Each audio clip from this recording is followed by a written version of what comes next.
Right. That one is called the swallowtail gull. Have you ever seen bioluminescence? Yes. Wonderful. So when the boat is sailing, right, we always cut waves. And if there's any fish, any animal in front of the boat while we're moving, it must escape, right? Otherwise, with danger, we will kill it. But the animals are fast enough. And as soon as they move and they're scared by the boat, the bioluminescence around them is activated.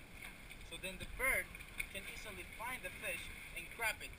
So some days when you get up early in the morning, sometimes you see squid on the boat that escape from the beak of this swallowtail gull.